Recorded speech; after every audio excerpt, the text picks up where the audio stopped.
We'll try it again. Good morning. Thank you all for being here. My name is Leslie McNitt. I'm the Vice President of Public Policy for the National Corn Growers Association. We're here today to talk about H.R. 1346, the Nationwide Consumer and Fuel Retailers Choice Act, which enables year-round E15 to be sold nationwide. This bill is truly grassroots. It is a common sense proposal, and it has been building its support from the ground up here in Congress. This is backed by farmers, the majority of the liquid fuel supply chain, and bipartisan policymakers who are fighting tirelessly to deliver this win for American farmers, drivers, and for our domestic energy security. You'll hear from some of these champions today. First, I would like to introduce Congresswoman Nikki Budzinski from the 13th District of Illinois. Thank you. Good afternoon, everyone, or good morning. I want to thank everyone for being here. I also would like to first thank our vice-ranking member on the House Ag Committee, Chantel Brown, for being here, my Republican colleagues, Representative Smith and Fischbach, for their leadership and partnership on this truly bipartisan issue, as well as many of my Democratic colleagues who unfortunately just couldn't be with us here today, including Representatives Sharice Davids, Kristen McDonald-Rivet, Eric Sorensen, Greg Landsman, and our ranking member, Angie Craig. I want to thank the National Corn Growers Association for bringing all of us here together around a cause that should unite every single one of us, regardless of party or geography, because this is bigger than politics. This is about our American farmers. It's about American consumers, and it's about American energy. And it's about whether Congress is finally ready to provide the certainty our rural economies and communities have been asking for far too long. When I first came to Congress in 2023, I made a promise to the people I represent, and especially the growers, that I would always look for opportunities to work alongside the aisle and find common ground. I've worked hard to keep that promise, and nowhere has bipartisan cooperation made more sense than right here with E15. E15 is one of those rare issues where everyone wins. American farmers win because it creates strong and stable markets for homegrown corn. American consumers win because E15 helps lower prices at the pump. Our economy wins because E15 supports jobs and investment in rural America. That's why this issue is a deeply personal one to me. I represent one of the leading corn-producing regions in the United States. I've sat down with the family farmers, the ethanol producers, and the small business owners across central and southern Illinois who all understand the same thing. Year-round E15 works. It works for our producers, and it works for consumers. Yet despite years of support, years of advocacy, and years of evidence proving its benefits, we are still relying on temporary waivers and short-term fixes to keep E15 available during the summer months. These waivers may get us through another season, but they do not provide certainty. Farmers cannot plan for their future around temporary decisions. Producers cannot invest with confidence when policy changes year to year. And consumers should not lose access to cheaper fuel options simply because Washington refuses to finish the job. We've been close here before. In fact, it feels like every other year we get right up to the goal line, and every year politics, delays, or dysfunction get in the way. But well, today we are here to say enough. Enough of the excuses, enough kicking this can down the road. The time for permanent nationwide year-round E15 is now. Yes.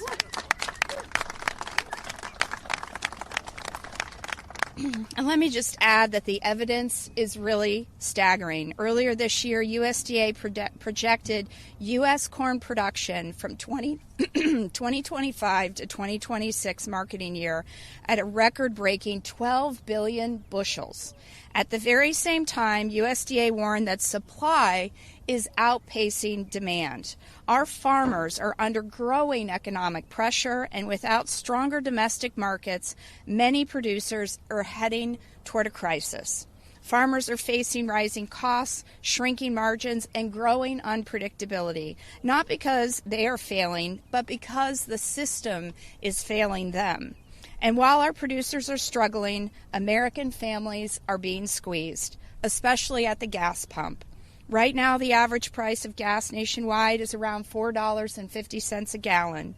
Families need relief, and a year-round E15 is the solution. That opportunity does not come around very often, so we should seize on it.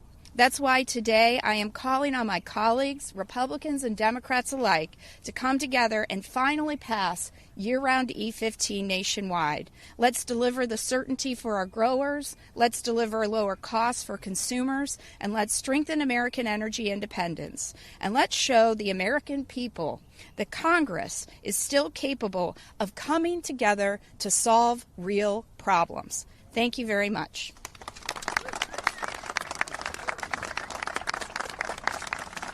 Thank you for your leadership, Congresswoman. Next up, I'd like to introduce a veteran of this E15 fight and the original co-sponsor of H.R. 1346, Congressman Adrian Smith from Nebraska's 3rd. Well, thank you so much. I'm honored to be here. It's certainly it's great to see a turnout like this because I know you care about our economy, you care about producers, you care about the American people who obviously deserve access to affordable, reliable fuel options, and American producers deserve policies grounded in common sense. Imagine that. Not political gamesmanship, and so that is exactly what nationwide, year-round E15 delivers. Unfortunately, there's been a bit of a smear campaign full of misinformation aimed at preventing our efforts from succeeding, and let me just set the record straight, perhaps. Our opponents claim this legislation is an unfunded mandate. No, that's false. My nationwide Consumer and Fuel Retailers Choice Act does not require retailers to sell E15, nor does it force anyone to blend or market a new fuel product. Let me be clear. What it does is provide certainty and flexibility for retailers, huge champions of this legislation, by the way, who choose to offer E15 during the remaining 3 months of the year. It expands consumer choice. It does not impose government mandates. Critics might say E15 raises prices for consumers, when in reality, E15 does the opposite. In fact, it has proven to lower prices at the pump by about 30 cents per gallon on average. At a time when families are already stretched thin, lower fuel costs matter, and that is exactly what E15 delivers. I might add that retailers, being champions of this legislation, they like the fact that their customers can get a better buy at their own pumps. There have been claims made that this proposal would put refiners out of business. Again, false. Many of the refiners making these claims went years without even applying for small refinery exemptions. We also know the current exemption process has become vulnerable to political manipulation. Under the Biden administration, not a single small refinery exemption was actually granted. Our proposal fixes this problem by replacing uncertainty and political maneuvers with a very straightforward system that automatically grants exemptions to eligible small refineries, ensuring there are fewer games, greater transparency, and a fairer process for everyone involved. Let's not forget there's evidence that some refiners are inflating their hardship depending on who they are talking to. Attorneys General Mike Hilders of Nebraska and Brenna Bird of Iowa recently highlighted these concerns in a letter outlining how certain refiners have taken inconsistent positions for their own advantage. Another criticism is independent refiners were not consulted during negotiations. False. I have worked on nationwide year-round E15 for a long time, and throughout that time we have brought stakeholders from every part of the fuel supply chain to the table. Multiple times. Not long ago, many biofuel and agriculture stakeholders opposed any expansion of small refinery exemptions or restrictions on reallocating obligations. In this deal, they compromised. Refiners of all sizes were consulted, Many support this proposal today. Those who remain opposed, in many cases, simply were unwilling to meet in the middle. That does happen from time to time. But disagreement with the final outcome does not mean compromise never occurred. In fact, this proposal has support or neutrality from groups representing more than 96% of the domestic fuel supply chain, including fuel retailers, as I mentioned, biofuel producers, refiners, and ag producers in general. We've also heard concerns about taxpayer costs. The truth is the current system is already unsustainable in its current form. Corn prices remain under pressure, and if Congress fails to create stronger domestic markets, we may once again be forced into expensive ad hoc disaster assistance. Nationwide, year-round E15 is expected to increase corn demand by more than 2 million bushels annually. We could use that right now, creating stronger markets for producers while reducing the likelihood of future taxpayer-funded bailouts. This is not wasteful spending, it is smart policy. Finally, that's right. Finally, some opponents question whether E15 is safe for vehicles or compatible with current infrastructure. The facts say otherwise. E15 is approved for vehicles model year 2001 and newer, which represents approximately 97% of the vehicles on the road today. Department of Energy studies have also shown that existing E10 infrastructure is broadly compatible with E15. That is why this legislation directs the EPA to modernize labeling requirements and streamline equipment compatibility regulations so retailers can more easily offer consumers another affordable choice at the pump. And I will emphasize again how much I appreciate the support of retailers throughout this entire process. This debate does come down to a simple question. Do we want more affordable fuel, stronger energy independence, and expanded markets for American agriculture, or do we want to continue allowing uncertainty in politics to stand in the way? I believe the answer is clear. Nationwide, year-round E15 is not only good for consumers, it's good for America, producers. Literally, it's a win-win-win situation, and I really appreciate everyone's support. Thank you.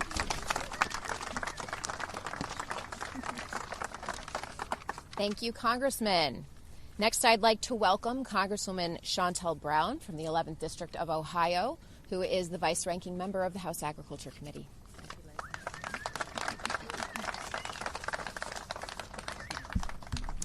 Good morning, everyone. I'm Congresswoman Shontel Brown, Vice-Ranking Member on the House Agriculture Committee and proud to represent Ohio's 11th Congressional District. Thank you to my friend and colleague, Congresswoman Bazinski, and to Growth Energy and National Corn Growers for bringing us together today.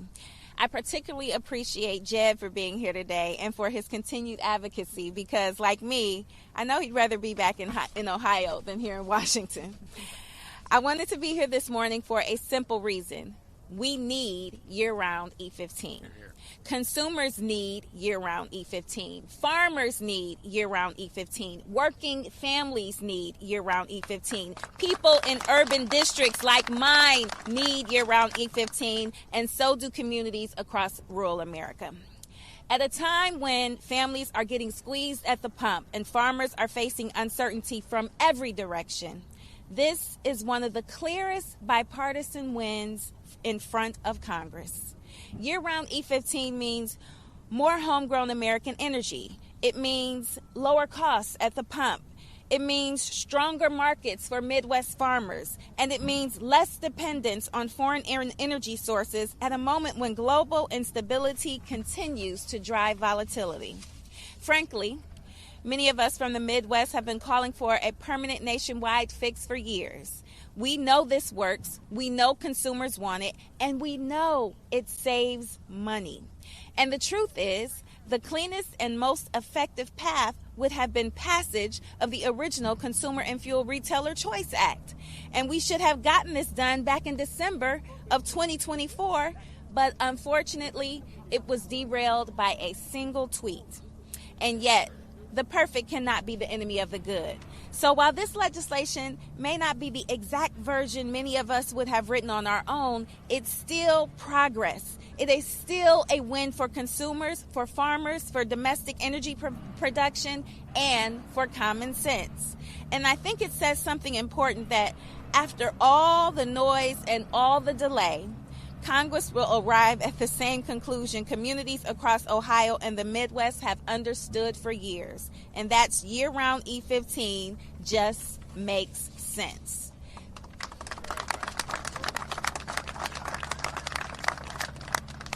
This is an opportunity to rebuild that bipartisan urban-rural coalition that has long powered progress in this country.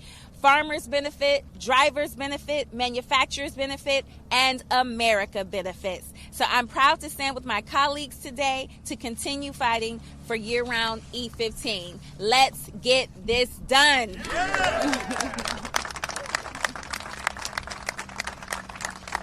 Thank you, Congresswoman. I agree. Next up, I'd like to welcome our fighter from the House Rules Committee and the 7th District of Minnesota, Congresswoman Michelle Fischbach. Well, thank you very much, and thank you for being here today. And I'm honored to stand here today alongside my colleagues and organizations that represent the heart of American agriculture and energy. Later this week, the House of Representatives has the opportunity to pass the Nationwide Consumer and Fuel Retailer Choice Act.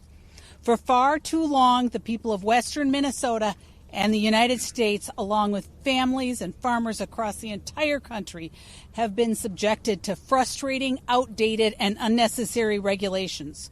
We have been forced to rely on a cycle of temporary, short-term emergency waivers that create confusion rather than progress.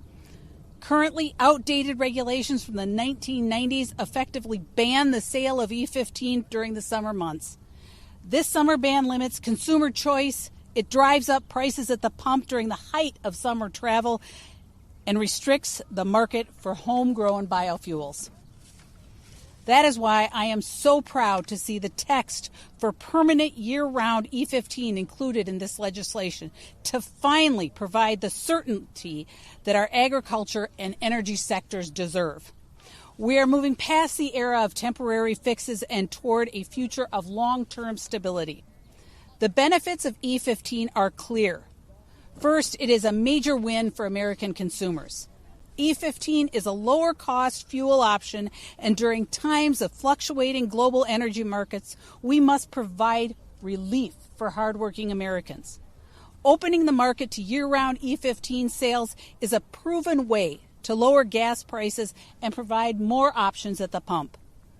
Second, this is a win for our national security and our energy independence. Ethanol is produced within American borders by American workers.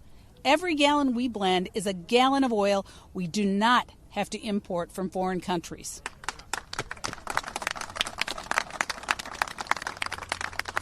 By leaning into domestic production, we are strengthening our energy independence. And year-round E15 is a win for the American farmer. In western Minnesota, our corn growers are massive supporters of the biofuels industry, and they deserve a fair and consistent market for their products. This legislation supports our rural communities, ensures steady, predictable demand for corn year-round. This legislation removes the hurdles that have stifled E15 for decades. It gives farmers the confidence they need to plan for future and gives consumers a lower cost option when they need it most. We cannot afford to keep hitting the pause button on American energy every summer.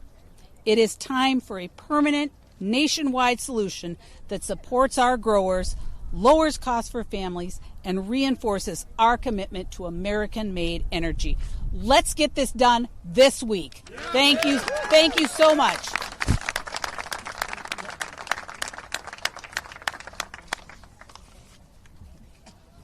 You've just heard from a small but mighty group of members of Congress who represent a very broad bipartisan coalition of staunch champions of year-round E15, of rural communities and urban communities alike, and of our corn farmers and our domestic fuel sector. And we can't thank you all enough, and all of your work with colleagues across the Biofuels Caucus and beyond, for getting us to this point. Next, I would like to introduce a farmer from Washington Courthouse, Ohio, and the president of NCGA, Jed Bauer.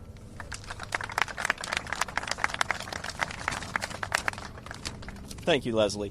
Good morning, everyone. I'm Jed Bauer, a farmer from Ohio and president of the National Corn Growers Association. The ag economy is in the middle of a crisis, one of the worst ones in history. And as we are facing low commodity prices while our input costs continue to rise, it is truly putting a strain financially, mentally, emotionally on growers across our country.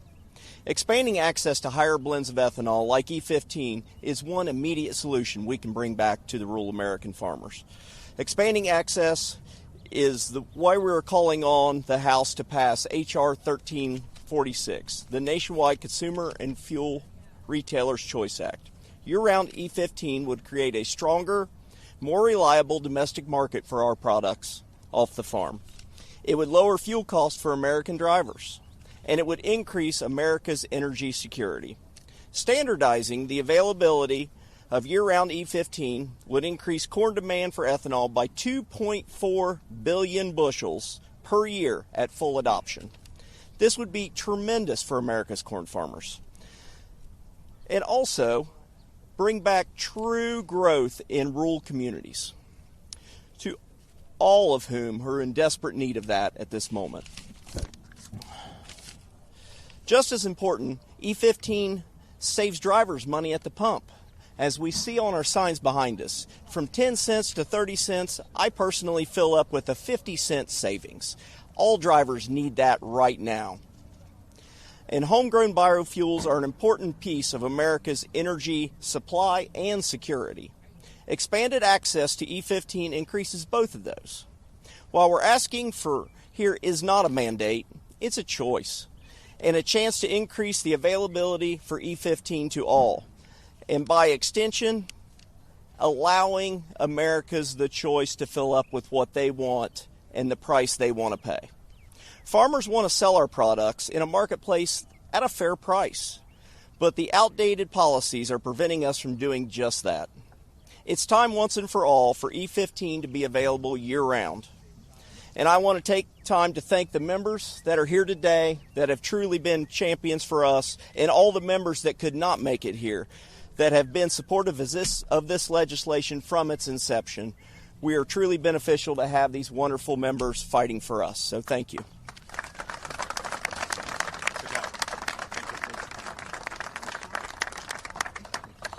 Thanks, Jed. Thanks, Jed. And now we'll take questions from the press. Yes, sir.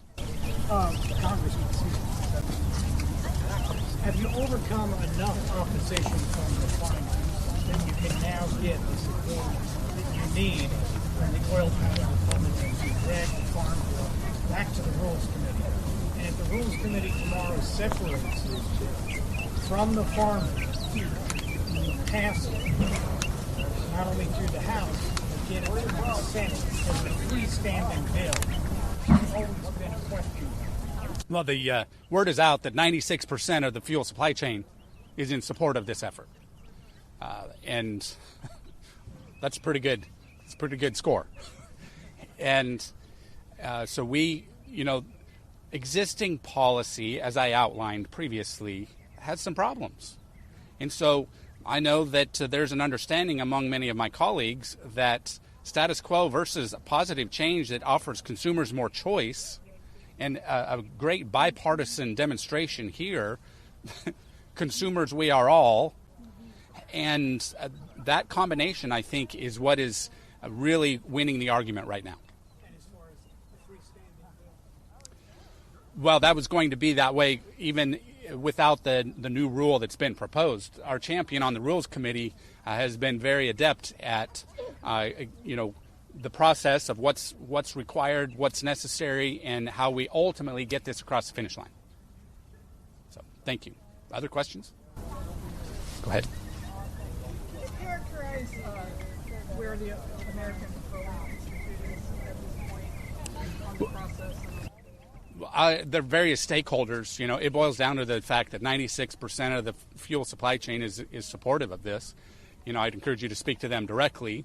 But there's an understanding that consumers having more choice, more certainty, fewer regulations that the EPA needs to spend resources enforcing when it's unnecessary. The current status quo is unnecessary, but they need us to act.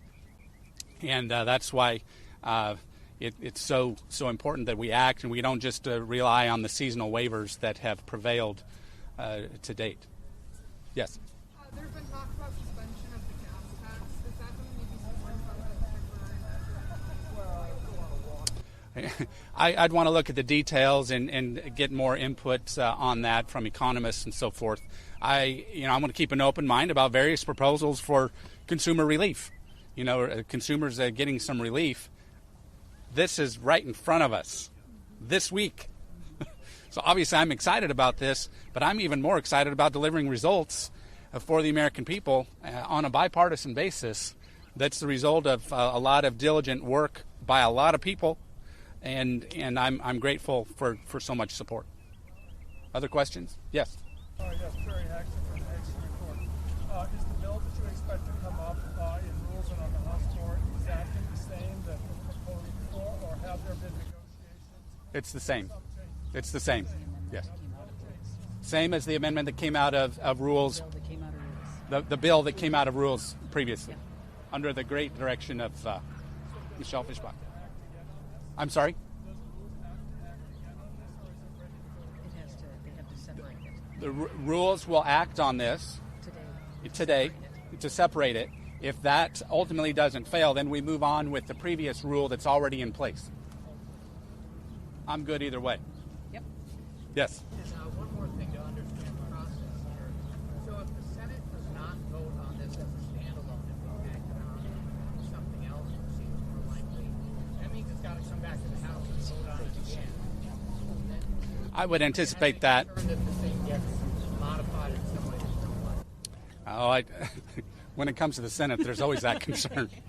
I'm not afraid of the process working itself out as well. Sometimes we don't allow that to happen as often as we probably should. Feel free to chime in if any of you. I just want to say, it's for that. These grassroots people from all over the country that are here with us today supporting E15, understand that they need to work the Senate too. And they have been talking to them. They're convincing their senators all over the country to make sure that they support this right. E15 solution. So I have my trust in those grassroots people that are going to be over there lobbying them. Yes. Thank you so much for joining us here today. Obviously, we're not quite done yet. Keep it up. I feel good about where we are, and let's keep at it. Thank you.